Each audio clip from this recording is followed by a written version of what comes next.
Balancez-moi cette psychologie qui va rendre tout le monde cinglé. Vous voulez voir le résultat de la psychologie? Ça va dérailler comme ça n'a jamais déraillé, là, dans les années qui viennent. Parce qu'aujourd'hui, le monde ne va pas te rendre heureux. Non, c'est pas vrai. Qu'est-ce qui se passe si tu es incinéré? Je sais que c'est la mode. Pourquoi? Bien sûr. Pour des raisons de rentabilité, de place. Tu peux avoir, si tu crois que c'est la fortune qui va régler tes problèmes, mais c'est des rêves. Je vous dis même, ils ont créé même des lotos spéciaux où ils donnaient aux gens tant par mois parce qu'ils ont vu que s'ils leur donnaient la somme, leur vie était détruite. Détruite. Donc tous les rêves des humains, c'est n'importe quoi. Vous le voyez, l'homme qui aurait la force de dire, mais non, mais moi je refuse cette épreuve. 1012 milliards, non, je refuse. Je refuse. Je refuse. 22 milliards, non, je refuse. 22 milliards, je refuse. Je refuse. C'est une épreuve, je veux garder ma vie, ma santé mentale. Ce serait marrant. Ce serait vraiment marrant. Ce serait surprenant. Hein. Vous voyez, quand une épreuve arrive, c'est dur d'y résister. 22 milliards. C'est une épreuve, vous ne trouvez pas? Et comment tu fais? Hein? Comment tu fais pour dire non? Voilà la religion. Alors vous pouvez être contre ou pas, simplement la religion, c'est la dernière liberté. Vous n'avez plus de religion, vous ne pouvez plus rien faire. Rien du tout. Si Mohamed Ali, il a contesté le fait d'aller à la guerre, et qu'en fin de compte, il s'est passé en justice et qu'il a gagné, c'est parce qu'il était musulman. C'est quand même une liberté incroyable. Mais ça nous protège, parce que sinon, il était condamné. Mais au nom de Dieu, alors ça, vous avez les gouvernements qui respectent encore la loi. Vous avez plein de gouvernements qui ne respectent pas la loi. Hein. La guerre ne veut pas faire la guerre. Parlez-lui et vous allez voir. C'est des hommes devenus totalement fous, avides de pouvoir, mal éduqués, mal élevés, malsains, torturés, habités par des êtres qui ne doivent pas être. Donc des êtres qui ne respectent rien, aucune loi. Et ces êtres-là, en fin de compte, prennent les forces de Dieu et les détournent de leur but. Moi, je n'ai pas envie d'être détourné ni usurpé. On a tout un travail à faire de décontamination et de dépollution de tous nos systèmes. Une vidange, un nettoyage. On doit se mettre en marche. On doit faire des choses qu'on n'a jamais imaginées, des choses qu'on n'a jamais pensées. Parce qu'en fin de compte, on doit aller vers les mondes supérieurs. S'il vous plaît, soyez heureux, s'il vous plaît. Regardez le guide Michelin. Vous ne trouvez pas ça impressionnant, le guide Michelin? Vous avez avant le guide Michelin, vous aviez plein de restaurants. Et c'était à eux, les restaurants. Le guide Michelin, ils ont un guide. Ils sont arrivés, ils ont noté les restaurants. Et en fin de compte, tous les restaurants, au bout d'un moment, étaient à eux. Et c'est eux qui disaient quel restaurant marche. Et après, vous aviez tous les patrons des restaurants. Et après, le guide Michelin, il a dit, ben voilà, vous arrêtez de faire telle nourriture, vous arrêtez de faire telle nourriture, vous faites ça, vous faites ça, vous faites ça. Et les gens, ils faisaient la nourriture que le guide leur demandait, parce qu'en réalité, et ça devient du marché. Et c'est comme ça que tu perds ta royauté, ta dignité, que tu perds ta royauté individuelle, ta souveraineté individuelle. Et très peu d'êtres ont le courage d'aller leur dire hein, on s'en fout de ton guide. N'entrez pas dans la psychologie. Balancez-moi cette psychologie qui va rendre tout le monde cinglé. Vous voulez voir le résultat de la psychologie? De tout leur enseignement, de l'estime de soi et de toutes ces choses-là, et qu'il faut prendre en compte et tout ça, mais c'est fort. Hein. Eh bien, vous allez voir ce que ça va donner, parce que tout le monde ça va dérailler comme ça n'a jamais déraillé, là, dans les années qui viennent. Des déraillements, mais incroyables. Et vous allez voir le résultat de se concentrer tout le temps sur cet être qui n'existe pas. Qui n'existe pas, ce moi psychologique qui est inventé, qui est une invention du monde des hommes. Nos anciens ne vivaient pas avec ce moi psychologique, et je peux vous garantir qu'ils étaient beaucoup plus solides dans la vie. Il faut savoir ce que vous voulez. Et après, vous montez, et à un moment donné, dans votre vie, il doit y avoir la place, écoutez-moi, pour le mystère. Sinon, vous êtes malade. Le mystère. Là, les hommes qui pensent qu'ils savent tout, qui connaissent tout, qui sont arrivés au sommet, c'est une maladie mentale. Non? Vous ne trouvez pas? Qu'est-ce qu'ils savent? Rien du tout. Ils ont une petite miette de savoir sur le soleil, sur leur cœur, sur le cerveau, sur la création du monde, sur la création de l'homme. Ils ne savent rien. Et cette attitude, non seulement c'est une arrogance, mais c'est une maladie. Et toi, nous, les Esséniens, nous devons cultiver cette beauté de ne pas savoir. Et si tu veux être heureux dans ta vie, bien, il faut que tu aies des bonnes relations. Donc il faut que tu aies un minimum de sagesse. Soit que tu l'aies eu en héritage, par tes parents, par ton environnement, soit que tu l'aies cultivé par toi-même, c'est-à-dire c'est ton propre karma. Si tu n'as pas cette chose en toi, c'est sûr, tu vas être malheureux. Parce qu'aujourd'hui, le monde ne va pas te rendre heureux. Non, c'est pas vrai. J'aimerais tellement vous dire d'être heureux, de prendre soin de vous, d'être vigilant. C'est tellement simple. Le bonheur, c'est simple. Et le malheur, c'est compliqué. Ne compliquez pas vos vies, mais soyez simples. Il n'y a pas de mal. Fondamentalement, je vous garantis qu'il n'y a pas de mal. Il y a des idiots. Et c'est ça, le plus grand de tous les mâles, c'est l'ignorance. C'est le mal absolu. C'est de ne pas être véritablement soi-même. Vous savez, il suffit juste de s'asseoir sur le sol. Regardez, oh, maintenant on va faire des vagins artificiels. Non, mais ça existe déjà. Mais on va faire des utérus artificiels. Oh, ben c'est génial. Oh, ben c'est génial. Ah oui, et ton cœur, il dit quoi? Ben mon cœur, il dit yes. Il dit let's go. Mais voyons. Non, mais pose-toi, apprends à t'asseoir. Réfléchis un peu. Tu veux, toi, naître là-dedans? Ah non, mais c'est pas moi. C'est les autres. C'est pas moi. Ah ben non, moi, ben non. Ben non, pas moi. Ou oui, tiens, oui. Il n'y a plus de profondeur, il n'y a plus rien. Qu'est-ce qui se passe si tu es incinéré? Ben, je sais que c'est la mode. Pourquoi? Bien sûr. Pour des raisons de rentabilité, de place. Et ainsi de suite, et ainsi de suite. Ça, c'est vraiment une pensée socialiste.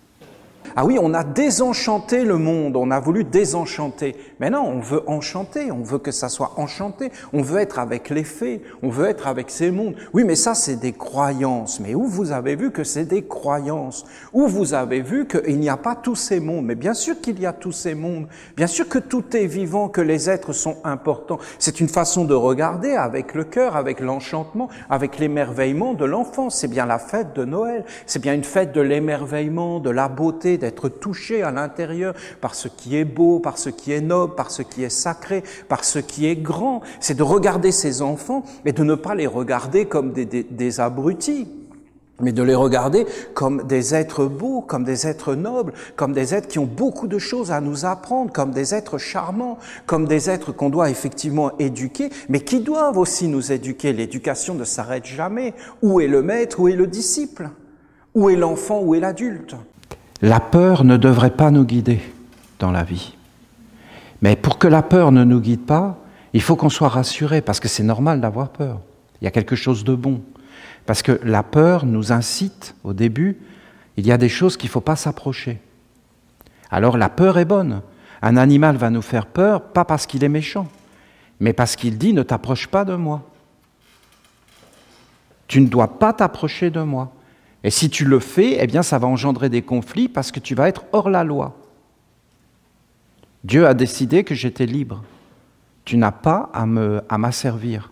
Je vais me défendre, je vais amener la guerre. Tu dois savoir. Si tu ne sais pas, tu es un ignorant. Ce qui est terrible dans le monde des hommes, c'est que le monde des hommes cultive les ignorants. Il les fabrique. Parce que je vous garantis que la nature ne les fabrique pas. Dans la nature, l'ignorant, il est mis à mort. Aucun homme n'est grand. Je vous le garantis. Je vous garantis qu'aucun homme n'est grand. J'aimerais que vous entendiez. Moi, je ne veux pas qu'on me dise que je suis supérieur à un autre être humain, ni à un animal. J'ai horreur, mais vraiment, je déteste ça. Je ne veux pas me sentir supérieur, j'ai horreur de ça. Je veux juste être moi et faire ce que j'ai à faire, et je dis que chacun est respectable et digne, et que la dignité appartient à tous les êtres. Et qu'on ne peut pas juger quelqu'un parce qu'il faudrait être un grand sage pour pouvoir juger quelqu'un, et il faudrait être immortel parce que tu ne sais pas si aujourd'hui il se trompe et tu ne sais pas si demain il ne fera pas une œuvre magnifique. Donc voilà. Donc tu ne peux pas savoir. Ce n'est pas avec un bout de quelque chose que tu peux savoir l'ensemble de la chose. Donc en réalité, c'est beaucoup plus complexe. Faire la fête, c'est peut-être la seule chose qui nous reste pour aller vers la lumière. C'est le seul chemin. C'est ce qui ouvre le chemin. C'est la célébration, c'est d'être ensemble, c'est de faire la fête. Et de faire la fête, pas de faire la fête comme les hommes font la fête, où après on est comme fatigué, désespéré, parce qu'on n'a pas participé, on n'a pas mis tous les êtres avec nous. On n'a pas donné. On n'a pas offert à un monde supérieur, on n'a pas été dans une communion. Non, il faut faire la fête, non pas simplement dans un monde fermé, mais dans un monde ouvert, car faire la fête, c'est être ouvert. C'est pourquoi on parle des fêtes de Noël, des fêtes du printemps, des fêtes de la Saint-Jean, des fêtes de l'été. Il y a réellement des êtres qui vivent dans les pierres, dans les plantes. Il y a réellement des artisans. La terre est vivante. Il y a à l'intérieur de nous du sang qui coule, des cellules, et tout ça est animé. Et il y a des esprits, il y a de l'intelligence, et ces êtres sont aussi réels. Ce n'est pas du tout de la superstition, ce n'est pas du tout une croyance, c'est un fait établi. C'est une façon de regarder le monde. Alors c'est une absence de superstition, de ne pas voir d'esprit, de voir des esprits là où il n'y en a pas, c'est une superstition, mais de ne pas voir d'esprit là où il y en a, c'est quoi alors? Là où il y a de l'esprit, il y a de l'esprit, or il y a de l'esprit partout. Donc en réalité, il y a des mondes animés, et tout est absolument animé autour de nous. Et c'est ça la fête de Noël, c'est qu'il y a une animation en toutes choses. Tu ne dois jamais avoir confiance en un homme. Si tu as confiance en un homme, en une femme, c'est que tu trahis Dieu. Tu dois avoir confiance en Dieu, mais encore faut-il avoir un lien avec lui, qu'il ne faut pas qu'il y ait les idoles et tous ces mondes. Si tu n'es pas bien éduqué, je dois avoir confiance en Jésus. Mais non. Mais non, si tu as confiance en Jésus, mais tu es dévié de la voie. Est-ce que Jésus a dit d'avoir confiance en lui? Non. Quand un homme vient vers lui, il lui dit « Ô bon maître, pourquoi m'appelles-tu bon? Je ne suis pas bon. Dieu seul est bon. » Toi, tu regardes l'homme, tu regardes l'imparfait en voulant mettre la perfection. Tu es dans une illusion, mon ami. Dieu seul est bon. Et si je suis un serviteur de Dieu, l'homme ne peut être qu'un serviteur de Dieu. Mais pour ça, il faut qu'il soit formé. Et il faut qu'il soit comme éduqué. Tu n'as pas à plaquer sur une personne quelque chose de toi-même, c'est entre Dieu et cette personne. Le secret est fondamental et tu n'as pas à juger une personne. Ou alors tu dois être un parent, tu dois être pur. Et même quand on est un parent, moi je suis un parent, je vois bien qu'avec mes enfants, des fois j'ai des a priori. Et que je suis obligé de lutter contre moi-même et de devenir conscient parce qu'il y a des choses qu'ils vont faire que je n'ai pas envie qu'ils fassent et en réalité, alors qu'ils sont sur leur propre chemin et qu'ils doivent faire leurs propres expériences. Et je peux vous garantir que c'est très dur de se superposer à une personne pour éveiller sa conscience et remplacer l'expérience qu'elle va faire. Parce que des fois, il faut vraiment se tromper pour comprendre. Et tu peux dire tout ce que tu veux tant que la personne n'est pas touchée dans son centre, et qu'elle n'a pas éveillé sa conscience et qu'elle n'a pas fait l'expérience, eh bien, elle voudra toujours la faire. C'est terrible, mais c'est comme ça. Hein? Et bien sûr, travailler. Et pour qui? Je ne sais pas. Pour toi? Oui, pour payer mon pain, mon loyer, tout ça. Mais l'argent va où? Toujours au même monde. Hein?